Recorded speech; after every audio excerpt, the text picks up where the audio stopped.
The other thing we did was that we looked at Maslow. And we took Maslow's hierarchy and we said, this is brilliant, this helps us to understand and where things should be. And we translated that into a mapping system. Mapping system, there we go. So what you see is Maslow's hierarchy, or levels of self-actualization, vertically, horizontally, or interactivity. See 4 quadrants: a basic, a versatile, artistic, and enriched. What you see here is just some samples of cell phones, right? You can see how we, pre-Apple's announcement of doing a phone, we worked for Sprint and we analyzed the market and we said, this is the opportunity zone. Based on building personas, understanding people well enough that we can place them on the map, understanding the brands and the competitive landscapes of product, we can actually build these dashboards to show us as a map, a narrative or a compass as to where we should go and what the trajectory is. Because really what happens is that we all acquire something new in our lives because we want to become something more than we were, right? We're increasing our value to ourselves, we're doing something else. So you see on the maps you see the ability to form a trajectory and create an opportunity zone. And what we do is, as we create solutions, we hold them up to the maps because it's very visual. And people realize that you know it when you see it, whether it's a user interface, whether it's a new innovation, whether it's a new design. It's amazing to see how visual we are, that we actually know it when we see it. When we put a visual image to it, you can look and say, you know what? This is just so pretty that it's off the mark. And that's what an industrial designer like myself would love to do. We'd like to make the whole world just the most beautiful experience that you've ever seen. But it doesn't mean that it's meaningful. Doesn't mean that it's enriched, doesn't mean that it's versatile. And in fact, I do not want to have the surgeon do surgery on me who walks in decked out in some Gucci outfit. Right? That's not meaningful to me. I'm going to be terrified, right? Even if he's a plastic surgeon or she's a plastic surgeon. I want to have a certain seriousness. So you understand there's a psychology that falls into place and we make these visual judgments and then we follow through that testing, that hero's journey. So that's an example of one map. And then this is an example of how we form the trajectory for life technologies. You see all of the competition, you see the personas, you see the chief medical officer, you see the medical researchers, you see the technicians, you see actually where Life Technologies was. In the upper right is where Life Technologies went to, right? We evolved them from being a versatile product into being an enriched product. And why did we do that? Because what we found was that everyone associated with the technology, even though they were technologists, they saw something more in what they did than just providing technology and going through this process. They knew that they could change the quality of life for everyone on the planet by bringing down the cost of a DNA sequence. So they saw themselves as doing something very powerful for the world, and what they're looking for was an icon when they walk into the lab in the morning, that they look at this and it represents who they are and what they do in their state-of-the-art technology and their benefit to the world. And in fact, it's proven out to be very well accepted. So a little bit more about, it's very interesting, the dots, actually there's a map back there about discovery, creation, execution. So I'm going to go quickly. What we mean is by collaborating, we actually go in and understand, we study, we develop the insights into, I would say, very intense, very deep strategies. For example, life technology strategies, 200 pages. That's just one obsolete image of a 200-page deck. These get very deep, and what we have to do is translate all of this research into meaning, something that everyone can, all the stakeholders can understand. They can see it, they understand it, we're all resonating, we're all on a team together. In order to do that, it takes an incredible amount of research, similar to Joel's amount of research. This is just the last 18 months of research, all the places we've been. And in fact, we're doing research this week. This week, we're all over North America. Next week, we're in Italy. And the following week, we're in Brazil doing research. So it's just It's ongoing, and what we do is have a specialized team of people who are trained in design, research, and strategy going out there to do this work. Right? In creation, you have to take all of that knowledge, and we actually build immersive rooms like this.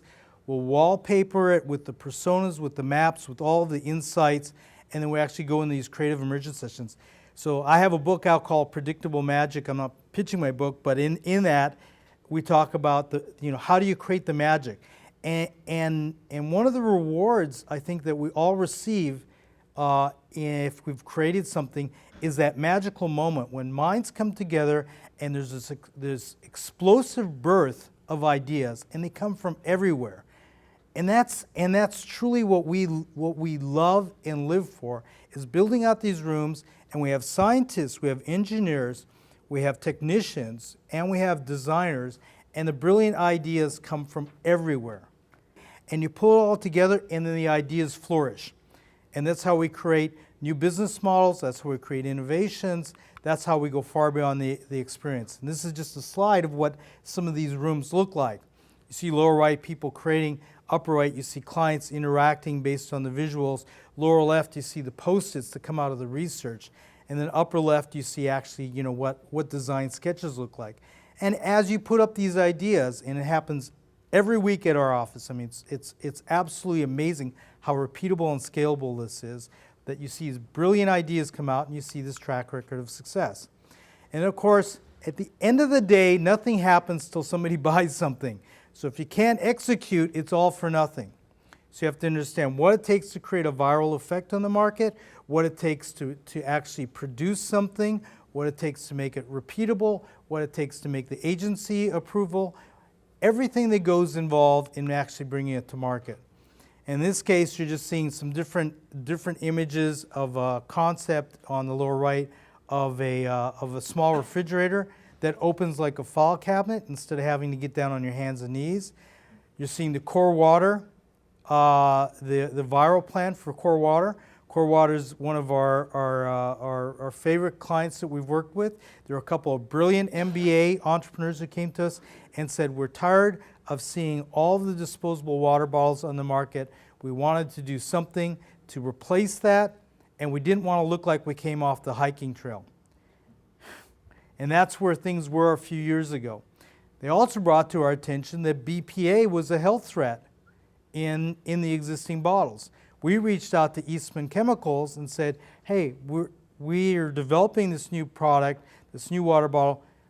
All of us have agreed, including the client, we will not go to market until there is a BPA-free material out.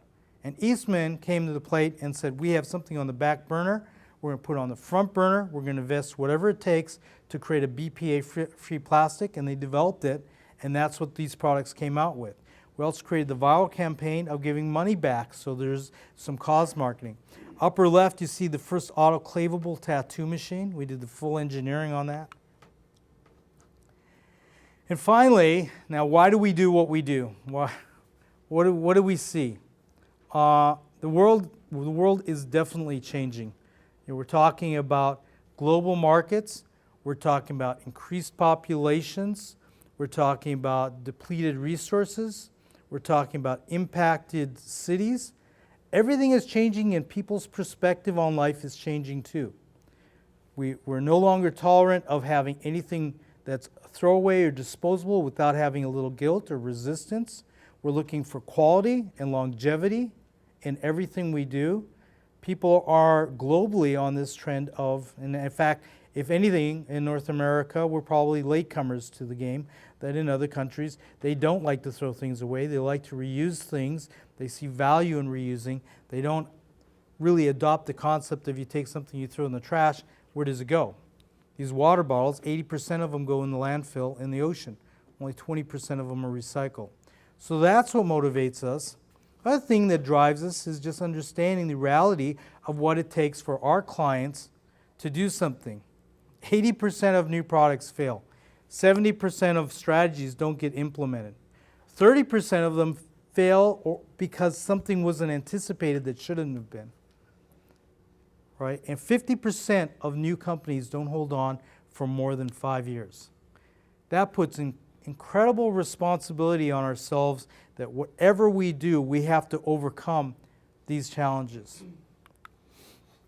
The other thing that drives us is that we're looking at a changing world, as we talked about. This is a photograph of microbanking in India.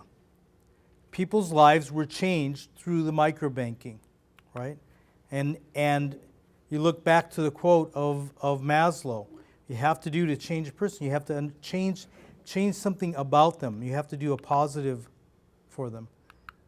And the quality of life is a focal point. So these are the things that drive us, right? And here's another quote that's meaningful for us. So finally, as I said, I have some quotes that are very meaningful to us. I hope they're meaningful to you. Is Maya Angelou wrote, in which we really adopt, is that people forget what you've said. Hopefully you won't forget what I've said. And people forget what you did, but they never forget how you made them feel. And this goes back to the original statements about it's not how you feel about the design, it's how it makes you feel about yourself. It's really true that if we make people feel good about themselves, we can increase the quality of healthcare, we can increase the quality of attendance by nurses, we can increase patient self-care. We can really increase the quality the family has as a role in helping in healthcare. So there's tremendous, tremendous power in the human resource to do something from this angle.